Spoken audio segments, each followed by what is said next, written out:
In this session, we'll describe the parts and operation of an injection molding machine. If you're experienced in molding, you already know much of this. But this video session will also give you a chance to see inside the molding machine. We also want everyone taking this course to have the same base of knowledge to build and use in the coming sessions. Here we see a typical injection molding machine. Most of the covers and guards have been removed so you can see the parts of the machine. Here is the hopper that holds the raw material. The plastic raw material is usually small round beads or cylindrical pellets. We'll use the term pellets and granules to refer to all forms of plastic raw material. This is the hydraulic injection cylinder, the screw drive motor,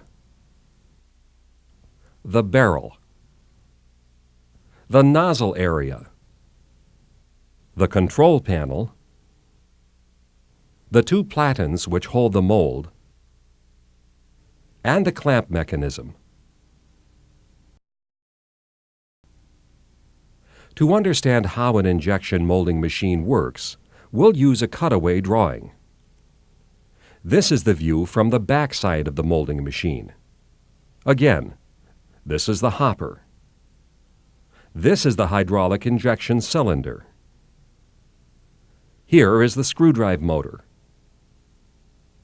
the barrel, the nozzle, the platens, the mold, and the clamp. The plastic raw material is stored in the hopper. From the hopper, the plastic falls onto the rotating screw, where it is conveyed forward by the flights of the screw and is gradually melted as it moves forward. When enough melted plastic has accumulated ahead of the screw stops rotating. Then the screw, acting as a plunger, pushes the melted plastic out of the injection barrel, through the nozzle, sprue, runners, gates, and on into the mold cavities. After the cavities fill, a little more plastic is forced in. This is called packing the mold. Packing compresses additional plastic into the cavity. The screw is held forward under pressure until the plastic in the gates freezes. This traps the plastic inside the cavities. Now the pressure on the screw can be released, and the screw rotates back to melt and convey the next shot of plastic ahead of the screw. During this time, the plastic in the mold is cooling. When the parts are cool enough to hold their shape, the mold opens. The parts are ejected, and the cycle is repeated.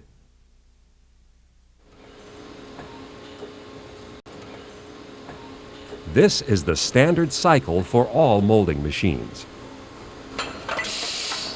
Now we'll look in more detail at the parts and controls on the injection molding machine. We'll begin with the screw drive motor here. The purpose of this motor is to rotate the plasticating screw.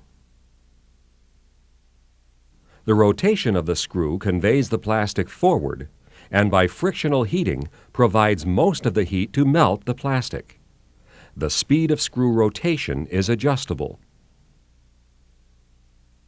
Now let's look at the hydraulic injection cylinder. The hydraulic injection cylinder is located here. Inside is a piston connected directly to the plasticating screw. An oil reservoir where oil is stored, and an oil cooler. During injection, oil is pumped from the reservoir into the hydraulic injection cylinder. This oil drives the piston and screw forward. The screw does not rotate during injection unless you're using an option called flow molding. On older molding machines, there are two hydraulic pumps, a high-volume pump and a low-volume pump. During mold filling, both are used to pump a large volume of oil into the injection cylinder quickly. Then the high volume pump is cut out. The low volume pump is used to maintain pressure on the plastic until the gates freeze. Since maintaining pressure on a full mold does not require a high volume of oil, this smaller pump will have only about 10 or 15% the pumping capacity of the first pump. But both are able to operate over the full system pressure range, typically up to 2200 psi, or about 150 bar. Modern molding machines require more control of oil flow than the two hydraulic pumps allow. So newer machines use a variable output pump, or they may use a series of pumps.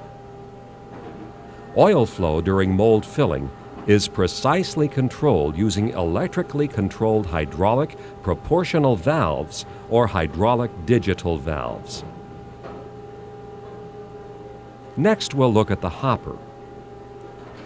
At the base of the hopper is a sliding valve used to shut off the flow of plastic to the screw flights. At the throat of the hopper is a cooling channel. Water is circulated through the cooling channel to keep this area of the machine cool. We don't want plastic to melt up into the throat of the hopper. Hoppers can also have an attachment for blending and mixing. These blending hoppers are used to mix regrind, colorants, or other additives in with the virgin plastic.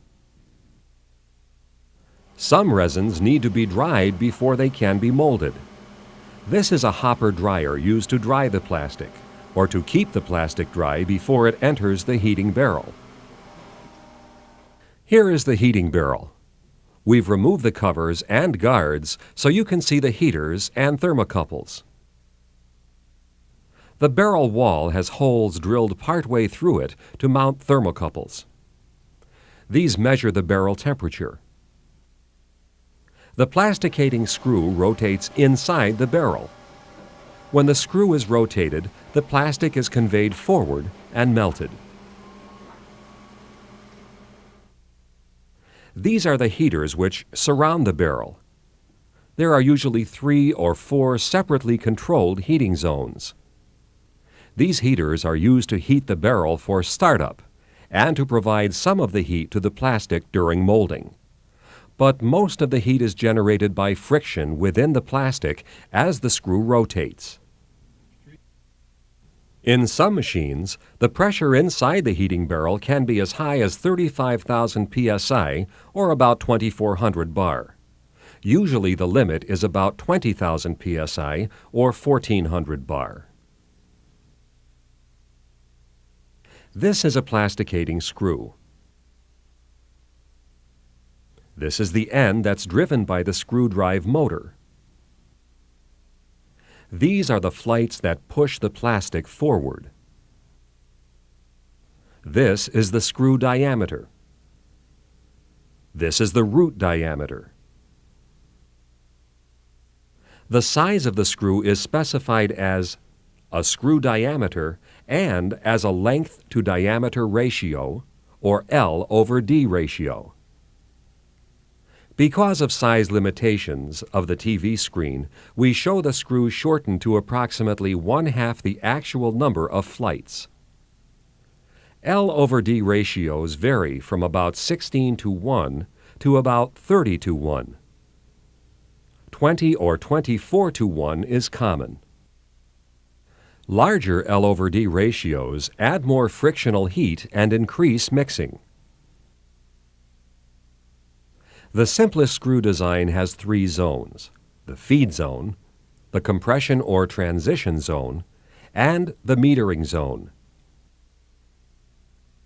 The feed zone has the deepest flight depth, allowing the greatest volume of granules to fall into this zone. It's where plastic melting begins. Next is the compression or transition zone. This zone has gradually decreasing flight depth. The compression zone is where melting of the plastic pellets should be completed. The last zone is the metering zone.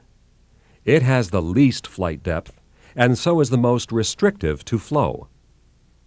In this zone, the plastic should be thoroughly mixed and should be at a uniform temperature.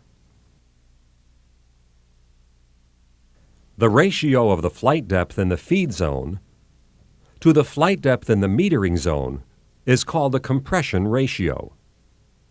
The compression ratio affects the melting ability and the output of the screw. Typical compression ratios for thermoplastic screw designs are from 2:1 to 3.5:1. Thermoset injection molding screws have little or no compression ratio. The specific design of the screw affects the melting capacity of the molding machine. If the production output of the molding machine is limited by its ability to melt enough plastic, a screw designed for that plastic should be installed. Otherwise, general-purpose screws are usually used. Sometimes, a screw will have a mixing section on the end. Mixing sections are used to generate extra mixing when additives or colorants are added to the plastic. Screws designed for most thermoplastics have a non-return valve at the end. They may be either a ring valve or a ball check valve. This is a ring valve. The ring slides forward and back. It's shown as a cutaway to illustrate plastic flow, but it actually encircles the screw. When the screw rotates, melted plastic can flow past the ring and through the slots. But during injection, the ring moves back, stopping flow. A ball check valve works similarly. In this cutaway of the valve area, melted plastic can flow forward past the ball during screw rotation.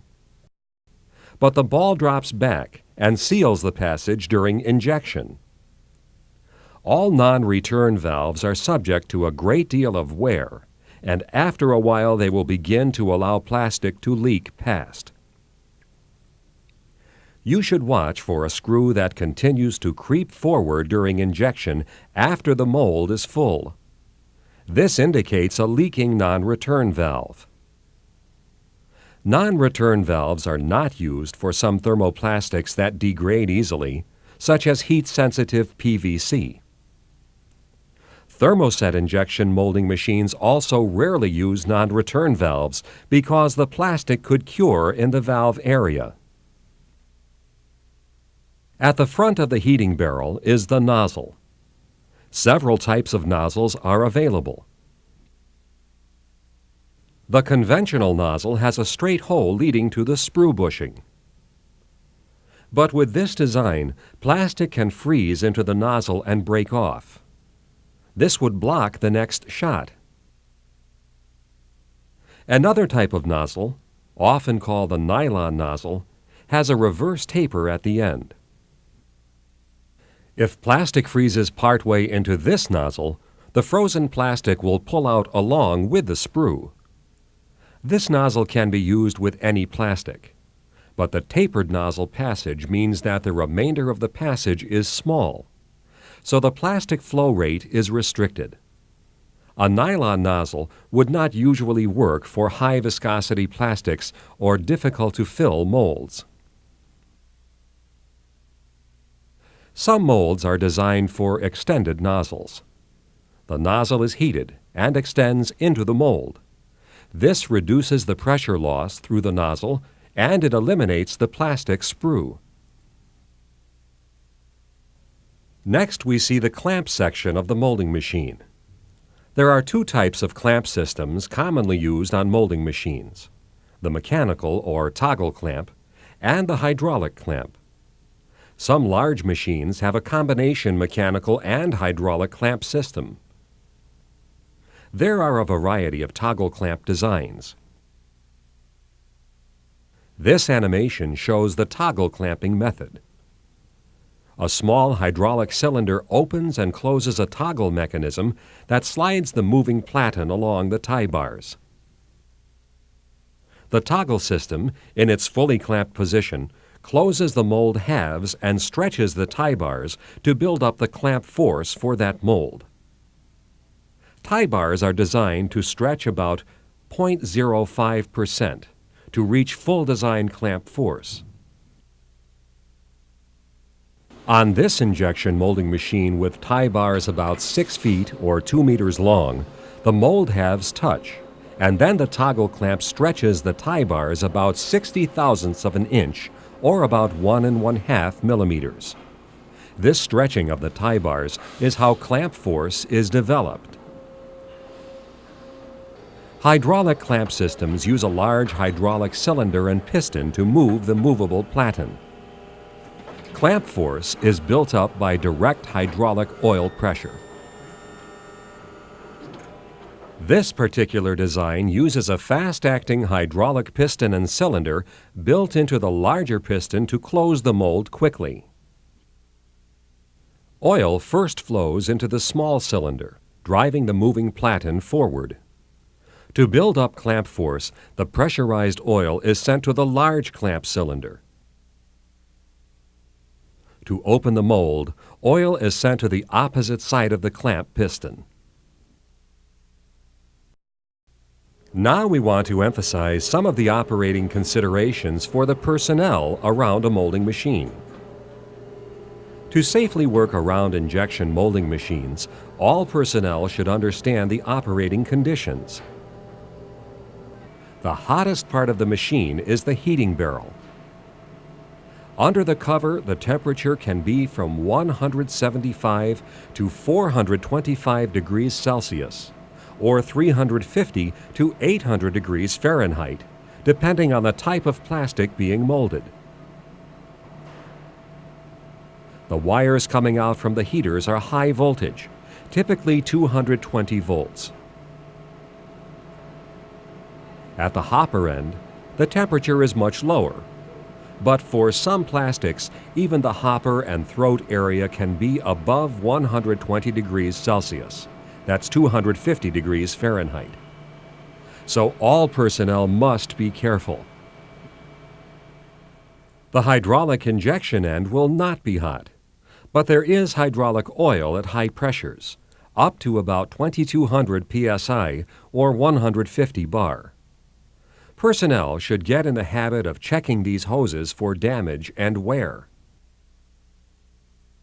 Inside the injection cylinder, during injection, the plastic pressure can be up to 20,000 psi, or about 1360 bar, but some machines go even higher.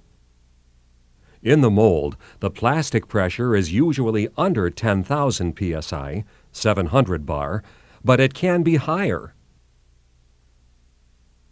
In a hot runner mold, the pressure in the manifold against the mold plates and hot runner plugs could approach 20,000 psi.